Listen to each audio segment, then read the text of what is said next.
Muchos son los personajes de la historia que han sido tachados de locos y locas. Algunos ha sido simplemente por motivos políticos, para tergiversar una figura que no interesaba. En otros casos, existía un pozo de verdad, personajes que han padecido trastornos de la personalidad o trastornos mentales y que han sido ridiculizados, vilipendiados, tratados con burla y escarnio por ello. En España, existe un personaje prácticamente olvidado por la historia y que, cuando se rescata, solo es para rememorar la colección de rarezas y excentricidades de las que hacía gala. Algunos, afortunadamente, han hecho un esfuerzo para intentar comprender el porqué de la extraña conducta de esta mujer. Una mujer complicada, ciertamente, con enormes vaivienes emocionales y una relación extremadamente conflictiva con sus allegados. Complicada, sí, pero también muy desgraciada. Un ser humano sufriente en medio de un mundo que no la entendía. El podcast de hoy es un pequeño homenaje a todas estas figuras de la historia que han sufrido un calvario secreto.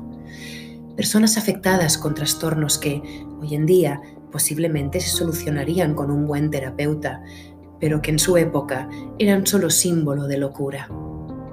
En su época, quizá hoy en día también. Quizá todavía falte mucho que aprender sobre la verdadera importancia que tiene la salud mental. Pero eso es otra historia.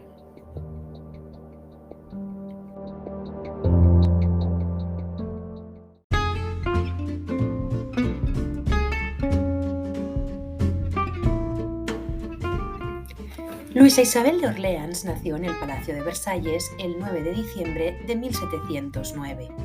Sus posibilidades de convertirse en reina eran realmente escasas y sus padres, el duque y la duquesa de Orleans, no se esmeraron demasiado en su educación. Su madre, Francisca María de Borbón, era hija ilegítima del Rey Sol, una princesa de sangre, como se llamaba a los vástagos extramatrimoniales del monarca, y su padre, Felipe de Orleans, era hijo de Monsieur, el hermano del rey. La legendaria ambición del padre, Felipe, que codició el trono durante toda su vida, y la frivolidad de su esposa, al parecer solo interesada en fiestas, bailes y cotilleos, marcaron profundamente la infancia de Luisa Isabel, que creció sin ningún referente paterno. Este hecho, y puede que también el altísimo grado de consanguinidad de la dinastía, favoreció el desarreglo psicológico que padeció más tarde, durante su adolescencia y su juventud. Por no tener, la joven no tenía ni nombre de pila. Así de interesados estaban los duques de Orleans en su hija.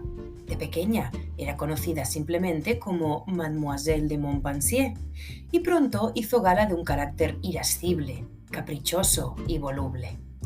Es muy probable que hubiera seguido en el anonimato durante toda su vida, de no ser por las intrigas políticas de turno. Mademoiselle de Montpensier se erigió, por razones no muy lógicas, como la candidata perfecta para ser la esposa del príncipe de Asturias.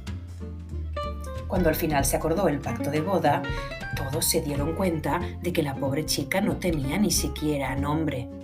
Así que se organizó un bautizo express y luego una comunión y una confirmación express y se le impusieron los nombres de Luisa en honor de su abuelo el Rey Sol e Isabel en honor de su abuela paterna Elizabeth Charlotte del Palatinado.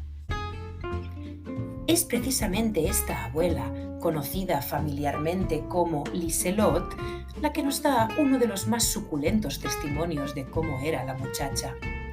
Si nos fiamos de su palabra, la chica era bastante bonita, de piel fina, boquita pequeña y vivos ojos negros. Podría hacer las delicias de ese muchachito de 15 años que le habían escogido como esposo. La abuela no se caracterizaba precisamente por ser una persona halagadora. De hecho, su lengua era temida en todo Versalles, por lo que entendemos que su retrato es realista. Pero cuidado, porque Liselot termina la descripción de su nieta de la siguiente manera. Es la criatura más desagradable que he conocido en la vida. Ninguna de las dos ha derramado una sola lágrima al despedirnos. qué clase de esposa le esperaba al tímido, dulce y bondadoso heredero de la corona española.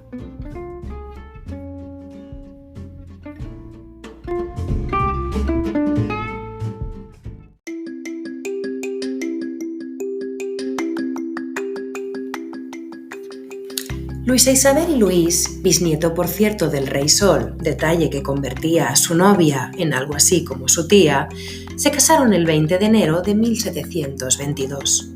Ella tenía solo 12 años y el novio 15 primaveras. Aunque en la práctica no era muy usual que las niñas se casaran tan jóvenes, en realidad pasaban a ser casaderas en el momento de su primera menstruación.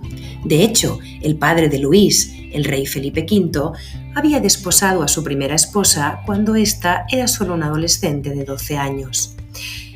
La historia se repetía.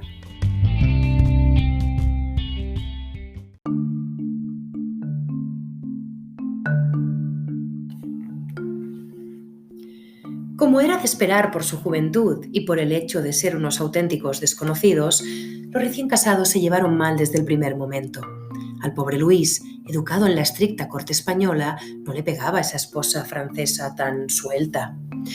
En Madrid se murmuraba que Versalles era el mayor burdel de Europa, epicentro de las juergas más recambolescas. Y claro, una princesa francesa, que para los españoles tenía que ser casquivana y amoral por naturaleza, no era merecedora de un esposo recto y pío como era el futuro soberano español. Pero la realidad era muy diferente. Sí es cierto que Luisa Isabel no observaba ni el más elemental decoro, eructaba en público, iba desaseada, se paseaba en camisón por los jardines de palacio, muchas veces insinuándose a los guardias. Pero no como creían los españoles porque fuera francesa, sino porque sufría un desarreglo mental grave. Muchos historiadores han intentado descubrir la naturaleza del mal que padecía la reina. Una cosa está clara, sufría una ansiedad atroz que intentaba paliar con la comida.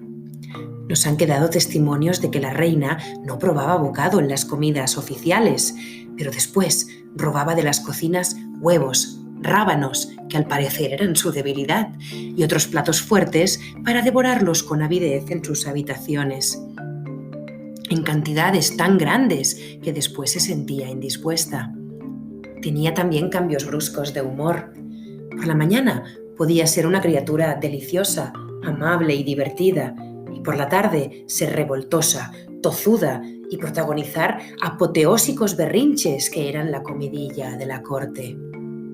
Nadie, absolutamente nadie, tuvo un poco de piedad hacia esta pobre chica que, con 12 años, había sido obligada a dejar a los suyos y venir a una tierra extraña donde nadie la quería, y que además llevaba encima la dolorosa carga de una infancia sin afecto.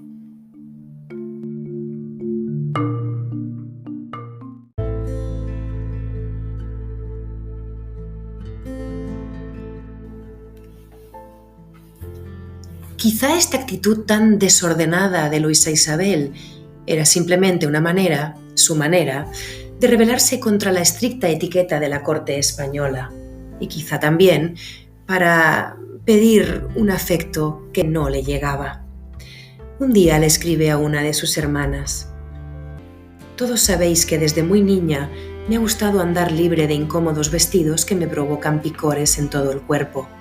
Aquí dicen que esto es procacidad y ganas de provocar. No sé a quién puedo yo provocar, porque en España los hombres, desde el rey al último súbdito, visten de manera que nunca muestran de su cuerpo más allá del cuello y los pies». Y acaba diciendo: «Cómo me hubiera agradado ser Eva en el paraíso».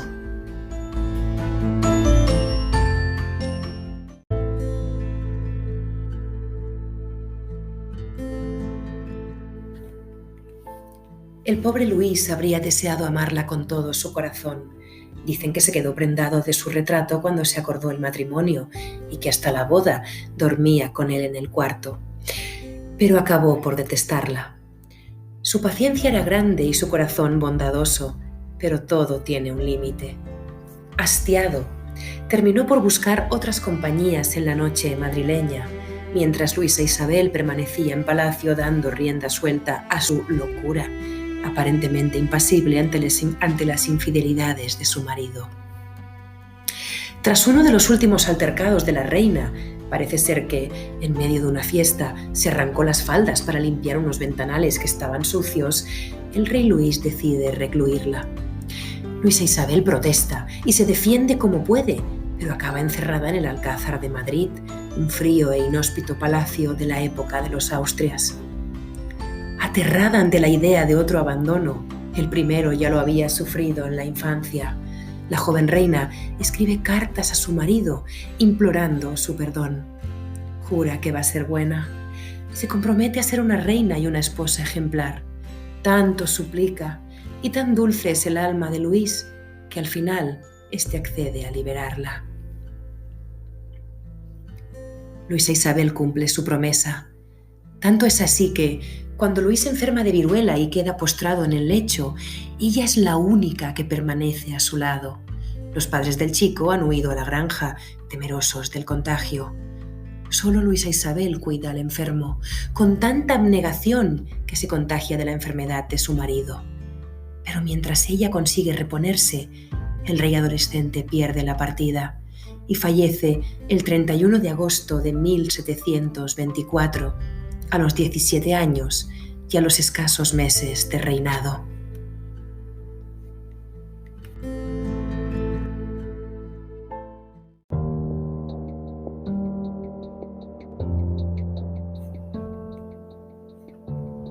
La viuda quinceañera estorba ya en la corte española. Nadie la quiere. Todos desean que regrese a Francia. Ni siquiera ha cumplido su obligación para con la corona, esto es, dar un heredero al rey muerto. Así que Felipe V, de nuevo rey, y su intrigante esposa Isabel de Farnesio, que odia a la muchacha, la empaquetan de vuelta a Versalles. Pero ya ni siquiera en su patria la quieren. Su padre, el regente, hace tiempo que ha fallecido. El nuevo rey, Luis XV, no desea que se quede en la corte. Así que la pobre joven acaba sus días en el Palacio de Luxemburgo, en París. Murió sola y abandonada en 1742, a los 32 años de edad. Ha pasado a la historia como una de las reinas más excéntricas de la historia de España y probablemente una de las más desgraciadas.